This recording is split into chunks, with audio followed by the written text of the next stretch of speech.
time. He is the BNP's candidate, the British National Party. So what's going to help you decide your vote on May the 5th? What would you like to change about London? Don't be put off in giving us your thoughts. If you're not in London, you may have friends or family who live in the capital, so do tell us what you think. 81869 is the text number. If there's a question you would like to ask David, you can email me, nihal@bbc.co.uk, or you can phone in on 03459 440 445. David, welcome to the BBC Asia Network. Hello, thank you. I'm glad to be here. Now, in the election last May, the BNP secured under 2,000 votes. Now, the monster raving loony party got more than that. And that was a massive drop from 2010. So the question would be, are you any longer a relevant political force? If so, where is that relevance coming from, do you think? Well, we are a relevant force. That last general election, that was a conscious decision to save money, and now we're on a firm financial footing. Now we're back. We've got a new leader, and we are relevant because people are realising that UKIP has achieved its purpose already. Of wanting the British people to have a vote on Europe. So they are redundant now. So people are coming back to the British National Party. And we have sensible policies. What is your proof for that they're coming back? The membership department. Which has gone up to what now? How many members do you have? When I last checked, there must have been well over 7,000. From where? From... What was it at 2010?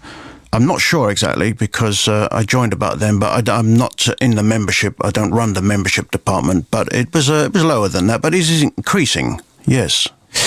You say, of course, and we're not here to talk about UKIP. We're here to talk about the British National Party. Let's forget them. But their purpose is to not only get the referendum, but actually to get us out of Europe. Now, that's something, of course, you share with them, isn't it? Yes. I wish to get out of Europe.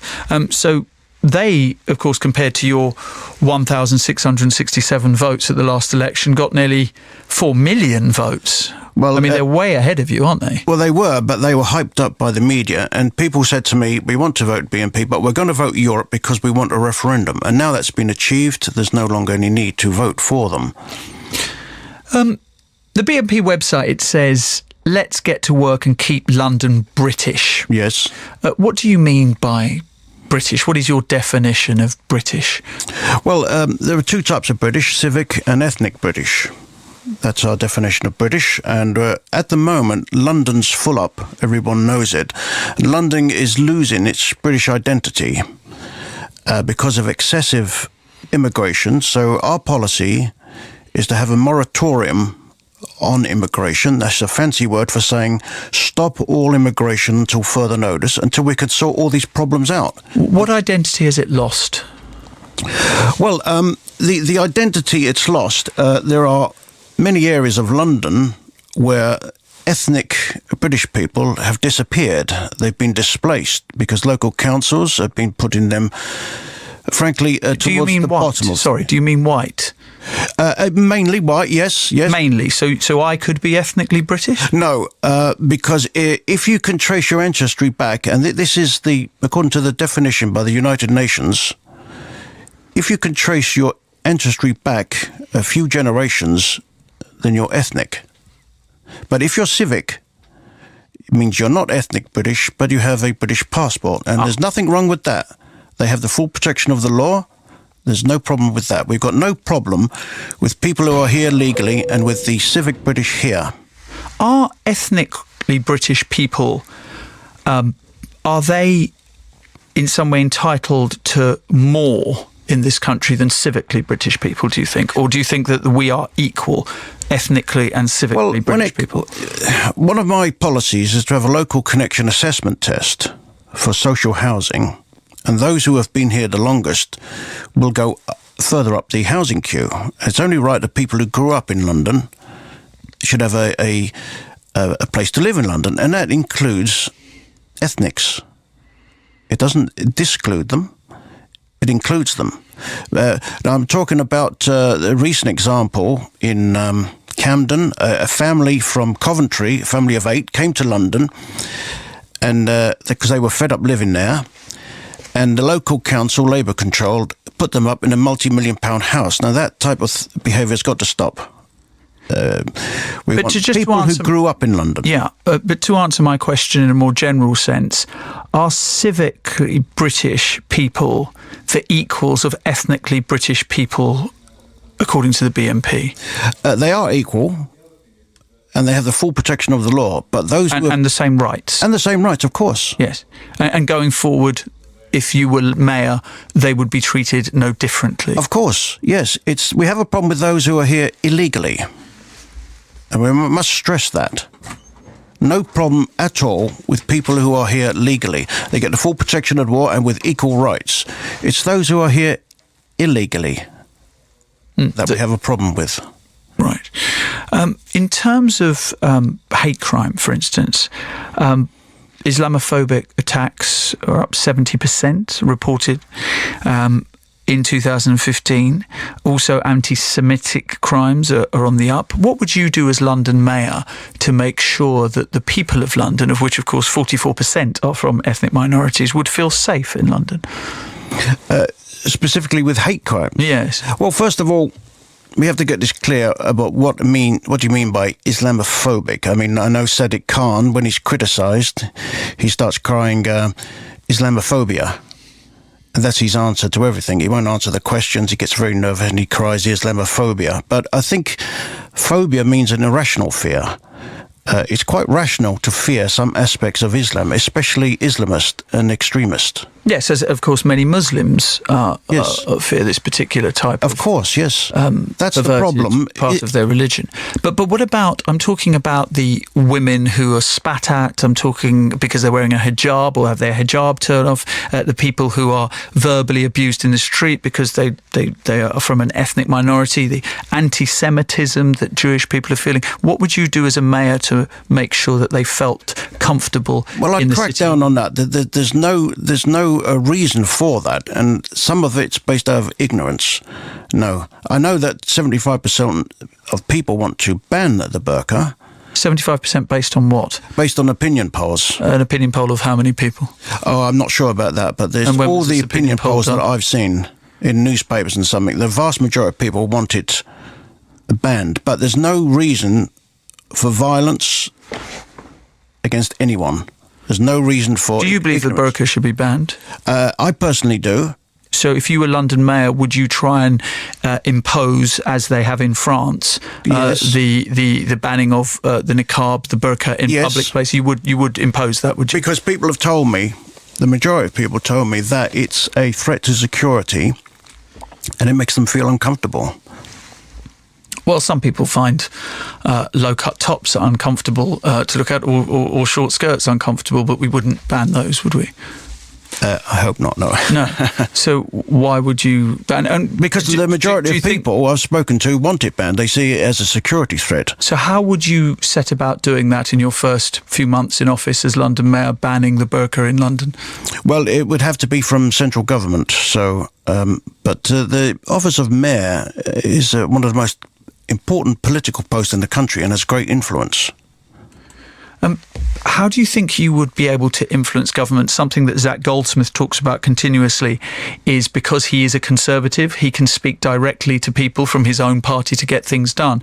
You, with your 1,600 votes at the last election, you're not going to have a very open-minded conversation, I can imagine, with central government because they're not of your party, they don't share your political ideology. Yeah, but how would you get things done?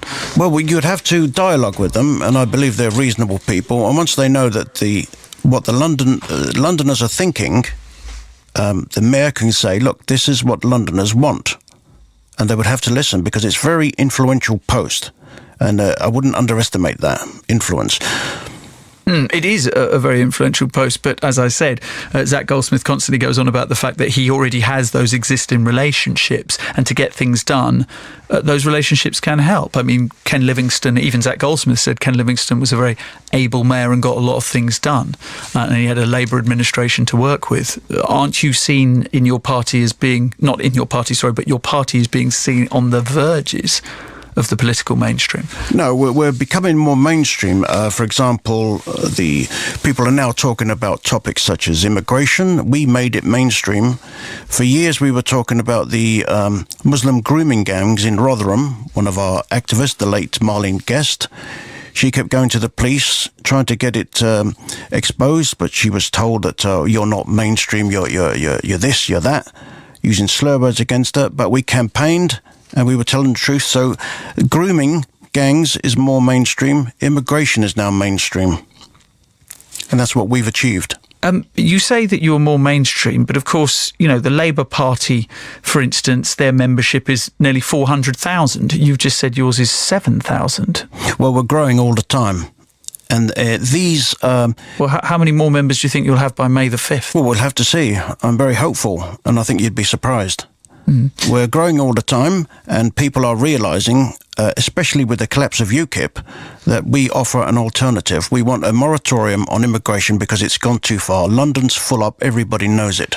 You said in your website that it has put a strain on education. Yes. Immigration to this country. And yet a report by Bristol University pointed out that actually London, for instance, where you hope to be mayor, its GCSE success is due to ethnic diversity in capital schools. Ethnic minority children tend to do better than their white British counterparts in this respect, thus raising the game for other pupils. You wouldn't agree with that? Not necessarily, no, because they say that white boys in particular are not doing well. No, but with these grades, there has been something known as grade inflation. I think everyone knows that. So seems to me everyone gets a grade A these days. There's definitely been grade inflation. So you're saying... You can't compare what happened now with what happened 10, 20, 30 years ago. So the reason that ethnic minority pupils are doing better than their white counterparts is down to grade inflation, not... No, it's a general grade inflation for everyone. Yes, but you just pointed out, of course, that white boys are doing badly. So why are they not then benefiting from the grade inflation then? I'm not sure, because I have been told by teachers that they've been giving special attention to ethnics. And if an ethnic doesn't do well, the government comes in and says, why have you marked this person down? Give them special attention. We want everyone to do well. So you are accusing the government of preferential treatment for ethnic minority pupils, and that schools will focus more on them than on white children. Yes, but it may be a subconscious decision from the government, pressure from the government. So where in Nicky Morgan's policy statement does it say that we will... Where does it say? It doesn't have to say it. I've spoken to teachers face to face, and this is what they tell me. I don't conduct surveys at the end of a telephone or using a hashtag on social media. I speak to people face to face, and that's what you'll get with the British National Party: face to face honesty. Tell me, in terms of honesty, what you're going to be doing for the housing crisis. Everybody is up in arms. We're going to build 50,000 houses. I heard the Love Party, I believe, say they were going to try and build 2 million houses. How many houses are the BNP going to build then if you become mayor? Well, I think we should build where we can on brownfield sites, but there's a lot of land hoarding. So there's other candidates who say that. What makes your position unique? Well, we want a local connection assessment test for social housing. We believe social housing can play a vital role in the... How many more council houses are you going to build?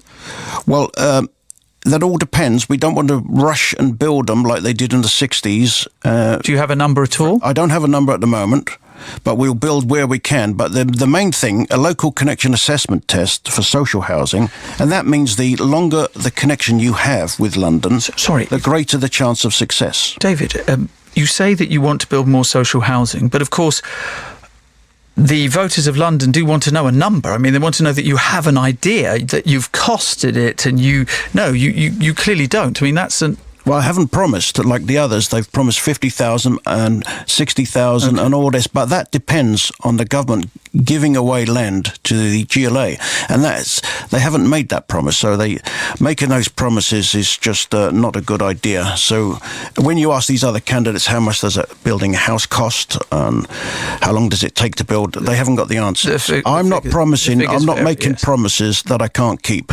Okay. So I don't know, but we'll build where we can, but we'll build with quality. All right, David, thank you very much indeed for joining us today here on the BBC Asia Network. That was David Furness, the British National Party's candidate.